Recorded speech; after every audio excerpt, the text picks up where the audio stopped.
আপনি কি চাকরির বাজারে প্রবেশ করতে যাচ্ছেন, কিন্তু বাজারে প্রবেশের আগে যে প্রস্তুতি নেওয়া দরকার সেটি কি ঠিকঠাক মতো হয়েছে? কিংবা কোনো একটি চাকরিতে আছেন, সেখান থেকে সামনে এগিয়ে যেতে চান? ক্যারিয়ার হিসেবে কোন পেশাটি আপনার জন্য মানানসই? এই সব প্রশ্নের উত্তর জানাতে আমাদের আয়োজন চাকরির বাজার। দর্শক, সবাইকে স্বাগত জানাচ্ছি চাকরির বাজারে। আর পুরো আয়োজন জুড়ে সাথে আছি আমি সাজিদ আরাফাত। আর আজ আমরা শুরুতেই দেখে নেব এ সপ্তাহের সেরা চাকরির নিয়োগ বিজ্ঞপ্তিগুলো। শুরুটা করতে চাই ব্যাংকের চাকরির খবর দিয়ে। বেসরকারি বাণিজ্যিক ব্যাংকিং প্রতিষ্ঠান মিউচুয়াল ট্রাস্ট ব্যাংক পিএলসি তাদের নিয়োগ বিজ্ঞপ্তি প্রকাশ করেছে এবং এরই মধ্যে আবেদন শুরু হয়ে গিয়েছে এবং চলবে ২ মে পর্যন্ত। আগ্রহী প্রার্থীরা নির্ধারিত সময়সীমার মধ্যে আবেদন করতে পারবেন। আমরা সেই চাকরির নিয়োগ বিজ্ঞপ্তিটির একটু বিস্তারিত দেখে নিতে চাই। একটু দেখতে চাই যে মিউচুয়াল ট্রাস্ট ব্যাংক পিএলসি একটি বেসরকারি ব্যাংক এবং প্রতিষ্ঠানের নাম আমরা যথারীতি দেখছি মিউচুয়াল ট্রাস্ট ব্যাংক পিএলসি। বিভাগের নাম আমরা quality monitoring and improvement unit. পদের নাম তারা বলছে কোয়ালিটি অ্যাসুরেন্স অ্যানালিস্ট এবং পদ সংখ্যা নির্ধারিত নয়। শিক্ষাগত যোগ্যতা স্নাতক অথবা সমমান, পদ সংখ্যা নির্ধারিত নয় বলছে তারা, এবং অভিজ্ঞতা চাওয়া হয়েছে ২ বছরের। চাকরির ধরন স্থায়ী এবং প্রার্থীর ধরন নারী এবং পুরুষ উভয় প্রার্থী এখানে আবেদন করতে পারবেন। বয়সসীমা নির্ধারিত নয়।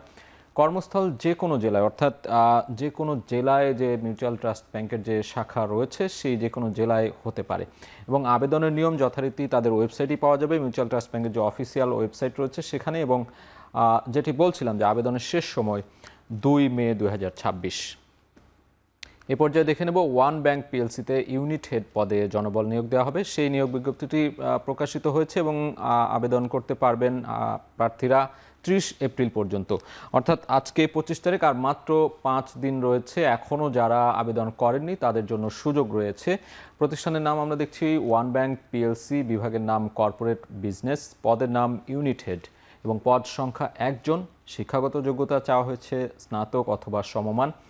অভিজ্ঞতার ক্ষেত্রে তারা বলছে যে ৮ বছরের অভিজ্ঞতা থাকতে হবে এবং চাকরির ধরন ফুল টাইম। নারী এবং পুরুষ উভয় প্রার্থী এখানে আবেদন করতে পারবেন। বয়সসীমা নির্ধারিত নয় এবং কর্মস্থল ঢাকা। এর আগের ব্যাংকে আমরা দেখছিলাম যে কোনো জেলায় কর্মস্থল হতে পারে। এই ক্ষেত্রে আমরা দেখছি যে শুধুমাত্র ঢাকার জন্যই আবেদন করতে পারবেন ঢাকার যারা প্রার্থী রয়েছেন, চাকরি প্রার্থী। আবেদনের নিয়ম যথারীতি ব্যাংকটির ওয়েবসাইটেই পাওয়া যাবে এবং আবেদনের শেষ সময় ৩০ এপ্রিল ২০২৬, অর্থাৎ আর হাতে ৪ থেকে ৫ দিন রয়েছে। এরই মধ্যে আবেদন প্রক্রিয়া শেষ হবে।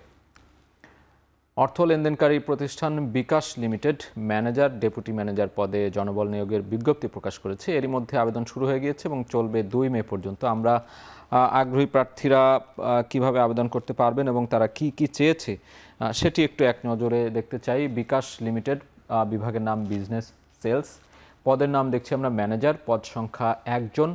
শিক্ষাগত যোগ্যতা চাওয়া হয়েছে স্নাতক অথবা সমমান। অভিজ্ঞতার ক্ষেত্রে তারা উল্লেখ করেছে ৬ থেকে ৮ বছরের।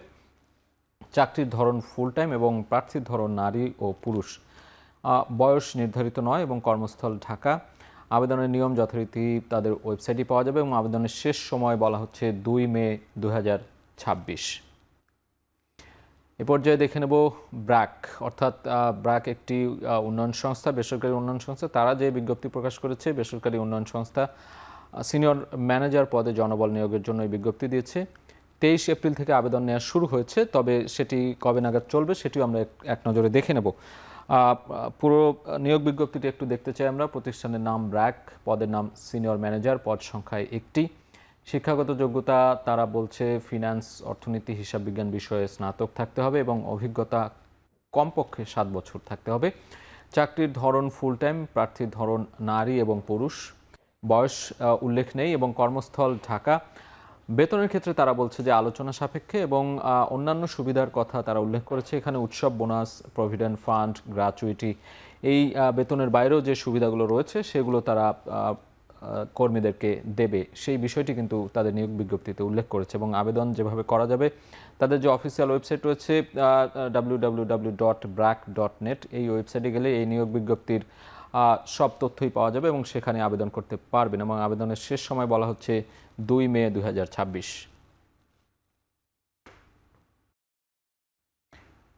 দর্শকের পর্যায়ে নিচ্ছে একটা বিরতি, ফিরছে একটু পরেই।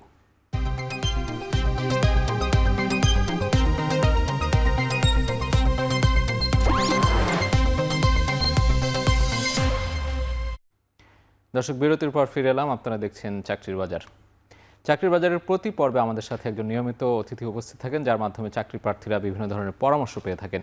আজ আমাদের সাথে আছেন Afroza Khanam, head of learning and development, IFIC bank PLC. Afroza Khanam আপা, আপনাকে স্বাগত। অনেক ব্যস্ততার মাঝেও আমাদের এই আয়োজনে আপনাকে পেয়েছি। আমরা একটু ব্যাংকিং সেক্টর নিয়ে কথা বলতে চাই। আমরা ব্যাংকের অনেকগুলো নিয়োগ বিজ্ঞপ্তি দেখছিলাম। সেই জায়গা থেকে আপনি ব্যাংকের হেড অফ এইচআর হিসেবে দীর্ঘদিন আছেন। ব্যাংকের চাকরির ক্ষেত্রটা বাংলাদেশে এই মুহূর্তে কেমন, এবং একটা বড় জায়গা তৈরি হয়েছে ব্যাংকের চাকরির ক্ষেত্রে, আপনি কি বলবেন, কি দেখছেন এই মুহূর্তে আসলে? ধন্যবাদ ভাইয়া, আমাকে আপনাদের সাথে আজকে আমন্ত্রণ জানানোর জন্য। ব্যাংকিং সেক্টরটা day by day different technology যেহেতু ইনক্লুডেড হচ্ছে, এবং একই সাথে হচ্ছিল বিভিন্ন স্কিল রিকোয়ারমেন্ট বাড়ছে। তো এখন ব্যাংকে যারা কাজ করতে চান তাদের যেটা থাকতে হবে সেটা হচ্ছে হলো টেকনিক্যাল স্কিলসের যে রিকোয়ারমেন্ট। আমরা আগে বলতাম যে ক্যাশ অথবা জেনারেল ব্যাংকিংয়ের পাশাপাশি তাদের থাকতে হবে হলো ডিজিটাল ব্যাংকিংয়ের একটা এক্সপিরিয়েন্স বলা চলে না, এটা ফ্রেশার যারা তাদের জন্য অবশ্যই একটা নলেজ থাকতে হবে যে ধরেন তারা অফিসের সাথে, মাইক্রোসফট অফিসের সাথে অথবা এক্সেলের সাথে পরিচিত কিনা, ডেটা অ্যানালাইসিস করতে পারবে কিনা, অথবা হচ্ছিল যে কোনো একটা, আমাদের যেহেতু ডিজিটাল ব্যাংকিং সব ব্যাংকেই আছে এখন, সো ডিজিটাল ব্যাংকিং প্ল্যাটফর্মটাতে কাজ করতে হলে তার যে টেকনিক্যাল এক্সপার্টাইজগুলো দরকার সেগুলো ম্যাক্সিমাম ব্যাংকই দেখা যায় যে তাদের নিজস্ব ব্যবস্থাপনায় লার্নিং অ্যান্ড ডেভেলপমেন্টের মাধ্যমে করে থাকে। চাকরিতে জয়েনের পরে একটা ট্রেনিং দিয়ে থাকে, বাট তার আগে যে ফ্রেশ গ্র্যাজুয়েট হিসেবে যেটা অবশ্যই থাকতে হবে সেটা হচ্ছে হলো বেসিক কম্পিউটার স্কিল যদি আমি বলি, সেটা তাদের অবশ্যই জানা থাকতে হবে। আপনারা এই প্রার্থীরা কেমন আসছে, যেই বিষয়গুলো বলছিলেন যে টেকনিক্যাল বিষয়গুলোতে দক্ষতা থাকতে হবে, কম্পিউটার বিষয়ে দক্ষতা থাকতে হবে, একাডেমিক পাশ করার পর যারা ব্যাংকে আসতে চাচ্ছে, দেখা যায় যে ব্যাকগ্রাউন্ড অনেক সময় অ্যাকাউন্টিং বা ফিন্যান্স, মার্কেটিং এই বিষয়গুলোকেই প্রাধান্য দিয়ে থাকেন, কিন্তু অন্যান্য বিষয়ে যারা পড়ে আসছেন তাদের ক্ষেত্রে কেমন দেখছেন? আসলে বিষয়টা, তাদের অগ্রাধিকারটা কেমন? হ্যাঁ, বিষয়টা টোটালি অন্যরকম চিত্র। সেটা হচ্ছে হলো ব্যাংকে আসলে কিন্তু কোন সাবজেক্ট থেকে পড়ে আসছে সেটা থেকে অনেক বেশি প্রায়োরিটি দেওয়া হয় যে সে এখানে আসার জন্য, কাজের জন্য কতটা উপযুক্ত। যেমন ধরেন আমি যদি আমাদের ব্যাংকের কথা বলি, সেক্ষেত্রে আমরা বাংলা সাবজেক্ট থেকেও পাই যারা অ্যাপ্লিকেন্ট থাকে, তারপর ইংলিশ সাবজেক্ট থেকেও পাই, তারপর হচ্ছে হলো কম্পিউটার সায়েন্স থেকেও আসে, ঢাকা ইউনিভার্সিটির আইবিও আছে, জাহাঙ্গীরনগর থেকে আসে, ইভেন সংস্কৃত আমাদের যেই সাবজেক্টটা ঢাকা ইউনিভার্সিটি বা অন্যান্য পাবলিক ইউনিভার্সিটিগুলোতে আছে ওগুলো থেকেও আসে। তো তাদেরকে যেটা করতে হয়, তাদেরকে একটা টেস্টের মধ্য দিয়ে আসতে হয় যে তাদের জন্য আমরা যেই স্কিলটা, বেসিক কমিউনিকেশন স্কিলস যেটা চাচ্ছি সেটা আছে কিনা। সো ওখানে কিন্তু সাবজেক্ট আমার জন্য ম্যাটার করছে না, সে চাকরির জন্য কতটুকু নিজেকে প্রিপেয়ার করছে ওটা বেশি প্রাধান্য পাচ্ছে। তা না হলে বাংলা থেকে বা অন্যান্য সাবজেক্ট থেকে পড়া কেউই কখনো চাকরি পেত না ব্যাংকে। আমার ব্যাংকের ক্ষেত্রে আমি বলবো যে আমার ব্যাংক এই দিকটায় একদমই ওপেন, এবং আমি গত 13 বছর ধরে আইএফআইসি ব্যাংকে আছি, এবং প্রথম থেকে নিয়ে এখন পর্যন্ত আমাদের ম্যানেজমেন্ট এবং এখন পর্যন্ত যারা আছেন সবাই একই জিনিস আমাদেরকে দেখতে বলেছেন ক্রাইটেরিয়া, সেটা হচ্ছে হলো তার ক্লায়েন্ট হ্যান্ডেল করার ক্যাপাসিটি বা ক্যাপাবিলিটিটা আছে কিনা। সো ক্লায়েন্ট একাডেমিক সাবজেক্ট যাই হোক না কেন, একাডেমিক সাবজেক্ট ওই দক্ষতাটা আছে কিনা। আমরা একটা জিনিস সব সময় মিস করি যারা যখন স্টুডেন্ট অবস্থায় থাকি, যে আমি হয়তো অ্যাকাউন্টিং, ফিন্যান্স পড়লেই শুধুমাত্র ব্যাংকে যেতে পারবো, অন্য কোনো সাবজেক্ট থেকে আমি কখনো ব্যাংকে যেতে পারবো না। কারণ হচ্ছে হলো আমার তো ওই সাবজেক্ট রিলেটেড কোনো নলেজ নাই। অ্যাকচুয়ালি ব্যাংকিংয়ে তো আসলে সাবজেক্ট রিলেটেড নলেজ আমার দরকারও নাই। আমার দরকার হচ্ছে হলো কাস্টমার হ্যান্ডলিং, এবং অ্যাট দ্য সেম টাইম হচ্ছে হলো আমি অ্যানালাইসিস করতে পারি কিনা, আমার অ্যানালিটিক্যাল অ্যাবিলিটিটা আছে কিনা। আমাদের এখনকার যে গ্যাপটা আমরা দেখি সেটা হচ্ছে হলো এই দুইটা স্কিলের অনুপস্থিতি।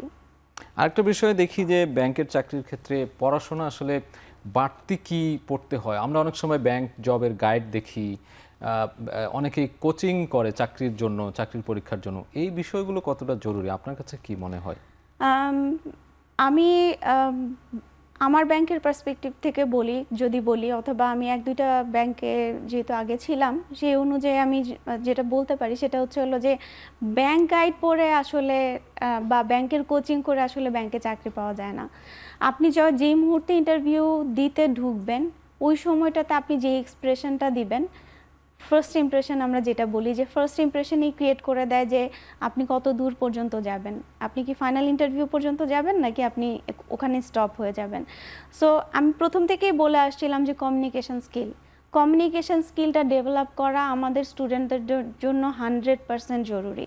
কারণ আমি যে কোনো এরিয়ায় বিলং করতে পারি, যে কোনো জেলা থেকেই আসতে পারি, কিন্তু যখন আমি আমার ডিস্ট্রিক্টের ল্যাঙ্গুয়েজে কন্টিনিউয়াসলি কথা বলবো, আমি কিন্তু ওই ছেলেটা বা মেয়েটাকে ওই ডিস্ট্রিক্টের বাইরে কোথাও আমি পোস্টিং দিতে পারবো না। তখন কি করব? তখন আমি তাকে কিন্তু আর আমি সহজে নিতে চাবো না। কারণ হলো একটা নর্মাল যে কমিউনিকেশনে থাকা তার দরকার সেটাতে সে থাকছে না।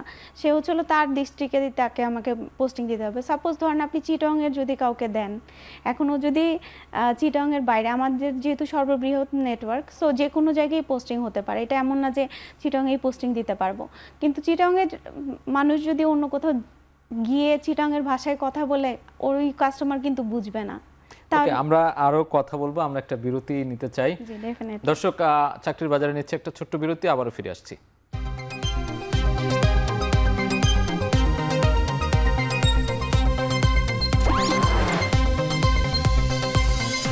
ফিরে এলাম বিরতির পর। আপনারা দেখছেন চাকরির বাজার। আজ আমাদের সাথে আছেন Afroza Khanam, head of learning and development, IFIC bank PLC। আমরা বিরতির আগেও কথা বলছিলাম, এই পর্যায়ে আপনি একটু জানতে চাই যে যারা চাকরি পেলো নতুন, তাদের আসলে প্রতিষ্ঠান সম্পর্কে একটা সম্যক ধারণা থাকা দরকার, সেটি কতটা জরুরি, এবং এই ছোট ছোট যে বিষয়গুলো রয়েছে ব্যাংকিং সেক্টরে জব করতে আসলে যেগুলো লাগে আর কি, অনেক ধরনের অঙ্কর হিসেব রয়েছে, অনেক ধরনের আর্থিক খাতের হিসেব রয়েছে, বিষয়গুলো আসলে বোঝাটা কতটা জরুরি? আচ্ছা, ব্যাংকে আসলে এখন সব কিছুই তো অটোমেটিক, তো অটোমেশন যেহেতু অনেক বেশি এবং ডিজিটালাইজেশন অনেক বেশি, সেক্ষেত্রে যারা নতুন জবে ঢুকেছে অথবা জবে ঢুকবে চিন্তা করছে যে ব্যাংকিং সেক্টরটাকেই তারা পছন্দ করছে, সেক্ষেত্রে তারা ছোট ছোট গ্রুমিংয়ের যেই জিনিসগুলো আছে, যে গ্রুমিং এটিকেট, ব্যাংকের ইনস্টিটিউশনাল নলেজ যেগুলো, সেগুলো সম্পর্কে তারা ছোট ছোট সার্টিফিকেশন করতে পারে। তারা কমিউনিকেশনের উপর সার্টিফিকেশন করতে পারে, যে how to communicate with the customers এবং প্রোডাক্ট। এবং যখন একটা অর্গানাইজেশনে আসবে তার আগে অবশ্যই তাকে জেনে আসতে হবে যে ওই অর্গানাইজেশন কোন প্রোডাক্ট এবং সার্ভিস নিয়ে ডিল করে। সেই প্রোডাক্ট এবং সার্ভিস সম্পর্কে যদি সে না জানে, তাহলে কিন্তু কোম্পানির যে বিজনেস গোলটা থাকে সেটার সাথে তারা অ্যালাইন হয় না। তো অ্যালাইনমেন্টটা যখন পাওয়া যায় না, একটা চাকরি প্রার্থী যখন চাকরির ইন্টারভিউ দিতে এসে দেখা যায় যে সে অর্গানাইজেশন সম্পর্কে, প্রোডাক্ট সার্ভিস সম্পর্কে কিছুই জানে না, that means say just time pass করতে এসছে, এই ধারণাটাই কিন্তু ইন্টারভিউয়ারের হয়। ওই ধারণা থেকে নিজেকে বের করে নিয়ে আসার জন্য তাদের উচিত হলো এই জিনিসগুলো জেনে তারপরে হলো অর্গানাইজেশনে জয়েন করা। আর জয়েন করার পরে যেটা সেটা হলো তাকে অবশ্যই বেসিক যে টেকনিক্যাল স্কিলসগুলো আছে, অ্যানালাইসিস, বিজনেস অ্যানালিটিক্সের উপর তারা কোর্স করতে পারে। যে বিজনেস অ্যানালাইসিস তো সবসময় দরকার হয়, ওটার উপর কোর্স করতে পারে। যদি অ্যাডভান্স কোনো কোর্স করতে চায় ব্যাংকিং রিলেটেড, সেটা নিয়ে করতে পারে। সাইবার সিকিউরিটি নিয়ে কোর্স করতে পারে। ক্যারিয়ার ডেভেলপমেন্টের জন্য এই কোর্সগুলো করা সবগুলো, হ্যাঁ অবশ্যই।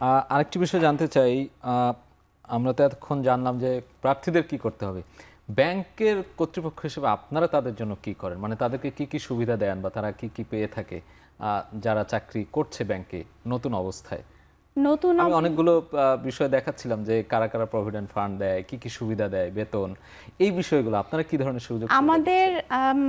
আমাদের ব্যাংক যেটা করে সেটা হলো আমাদের তো বেসিক স্যালারি সব ব্যাংকেরই আছে, সব ইনস্টিটিউশনেরই আছে। আমাদের বেসিক আছে, প্রভিডেন্ট ফান্ড আছে, গ্র্যাচুইটি আছে, আমরা পয়লা বৈশাখ বোনাস দিই, দুটো ফেস্টিভ্যাল বোনাস আছে, ইয়ারলি ইনক্রিমেন্ট আছে। প্লাস হচ্ছে হলো যেটা অন্য অর্গানাইজেশনে করে কিনা আমার ঠিক জানা নেই, বাট আমার অর্গানাইজেশনে আমরা ইন্টারনাল জব পোস্টিং সার্কুলার যেটা বলি, যেটা আমরা ইন্টারনাল ক্যান্ডিডেটকে বেশি প্রায়োরিটি দেই। সো যখন তার ক্যারিয়ার প্রোগ্রেশনের ইস্যু আসে, আমাদের হয়তো ল্যাডারটা অনেকে বলে যে আপনাদের তো ল্যাডার অনেক বড়, মানে ক্যারিয়ার গ্রোথের ল্যাডারটা অনেক বড়, কিন্তু আমাদের ক্যারিয়ার প্রোগ্রেশনের পাথটা অনেক ক্লিয়ার। আপনি ধরেন ইনিশিয়াল লেভেলে জয়েন করে কতদিনের মধ্যে একটা সিনিয়র লেভেলে যাবেন ওটা ক্লিয়ারলি দেখানো। আমরা কাউকে আসলে ওই ধোঁয়াশার মধ্যে রাখি না যে আসলে ওই জায়গাটাতে কতটুকু কবে কি হবে এটা ওরা জানবে না। আমার এখানে সবাই জানে, এবং যার যার ক্যারিয়ার, আমার ম্যানেজমেন্ট সবসময়ই বলে যে যার যার ক্যারিয়ার প্রোগ্রেশন সে নিজে ঠিক করবে। দ্যাট মিনস হচ্ছে আপনি যদি এখন ঢাকাতে থাকেন কিন্তু একটা সিনিয়র লেভেলের পজিশন ওপেনিং হলো ঢাকার বাইরে কোনো একটা জেলাতে, আপনি ওই চ্যালেঞ্জটা নিলেন, সেটা কিন্তু আপনাকে এক ধাপ এগিয়ে দিল অন্য ব্যাচে যারা জয়েন করেছে তাদের থেকে। আর আমরা নর্মালি দুইটা জায়গায় হচ্ছে হলো এমপ্লয়ি নেই, সেটা হচ্ছে হলো ট্রানজ্যাকশন সার্ভিস অফিসার লেভেল, যেটা একদমই আমাদের স্টার্টিং লেভেল, আর একটা ম্যানেজমেন্ট ট্রেনির লেভেল। এছাড়াও তাদেরকে আমরা যেটা দিয়ে থাকি সেটা হচ্ছে ফাস্ট ট্র্যাক ক্যারিয়ার প্রোগ্রেশনের যেই ইস্যুটা থাকে সেটা। এবং আমি খুব গর্বের সাথেই বলবো যে আইএফআইসি ব্যাংকের যে ফাউন্ডেশন কোর্সটা হয় আমাদের, সেই ফাউন্ডেশন কোর্সটা করার পরে আসলে ব্যাংকিংয়ের নলেজ একদম জেনারেল ব্যাংকিং থেকে শুরু করে সে যদি ট্রেডেও কাজ করে, ব্যাংকিং এর মধ্যে জয়েন করার শুরুর দিকেই দেওয়া হয়, ফাউন্ডেশন কোর্স হিসেবে দেওয়া হয়, এবং রেজাল্টের উপর কিন্তু অনেক প্রায়োরিটি দেওয়া হয়। আমরা যেমন ক্লাসে সবসময় বলি যে ডক্টরদের যেমন সব সময় পড়াশোনা করতে হয়, আইএফআইসি ব্যাংকের এমপ্লয়ীদের অবস্থা হচ্ছে এরকম, সারা জীবন পড়াশোনা করতে হয়। সো আপনি একটা ধাপে আগাবেন, আপনাকে কিছু পড়াশোনা করতে হবে। আমরা যেই ফাউন্ডেশন কোর্সটা শেষ করি ওটার পরে হচ্ছে আমাদের ইন্টারমিডিয়েট লেভেল থাকে, অ্যাডভান্স লেভেল থাকে। আমরা দেশের বাইরে দেখা যায় যে নর্মালি টপ বা সিনিয়র ম্যানেজমেন্টের লোক যায়, বাট আমাদের এখানে কিন্তু জুনিয়র মিডল লেভেল থেকেও যায়। আমরা শেষ করব, খুব ছোট করে যদি পরামর্শ দেন যারা চাকরি প্রার্থী আছে, যারা ব্যাংকে চাকরির জন্য অপেক্ষা করছে। আমার শুধু এতটুকুই, সব যারা ফ্রেশ গ্র্যাজুয়েট তাদের জন্য বলার আছে, সেটা হচ্ছে হলো যে ইন্ডাস্ট্রি স্পেসিফিক স্কিল তৈরি করা। মানে আমার তো এডুকেশনাল নলেজ আছেই, এটার পাশাপাশি ওই নলেজটার মধ্যে সীমাবদ্ধ না থেকে আউট অফ দ্য বক্স গিয়ে আমি কি শিখতে পারি, নতুন কোন স্কিলটা অ্যাকোয়ার করতে পারি সেই জিনিসটা জানা। আর ব্যাংকিংয়ের জন্য তো অবশ্যই ব্যাংকিং রিলেটেড যে কোর্সগুলো আছে সেগুলো তাদেরকে অনেক ধন্যবাদ আফরোজা আপা, আপনাকে পেয়ে আমরা আসলে চাকরি প্রার্থীরা উপকৃত হবে আমাদের এই আলোচনার মাধ্যমে। দর্শক, এতক্ষণ সাথে থাকার জন্য সবাইকে অসংখ্য ধন্যবাদ। দেখা হবে পরবর্তী সপ্তাহে। তবে আপনার কোম্পানির যে কোনো নিয়োগ বিজ্ঞপ্তি প্রচারের জন্য আমাদের সাথে যোগাযোগ করুন, এবং যারা চাকরির জন্য আবেদন করতে চাচ্ছেন তারা আমাদের ইমেইলে আপনার সিভি পাঠিয়ে রাখুন। আপনার কোম্পানি বা প্রতিষ্ঠানের নিয়োগ বিজ্ঞপ্তি এবং সিভি পাঠানোর ঠিকানা চাকরিরবাজার@ekhon.tv। শেষ করছি চাকরির বাজার। এখন টেলিভিশন ওয়েবসাইটে দেখতে ভিজিট করুন www.ekhon.tv। এছাড়া ফেসবুকে দেখতে ভিজিট করুন facebook.com/tv.ekhon। ইউটিউবে দেখতে ভিজিট করতে পারেন youtube.com/c/ekhontv।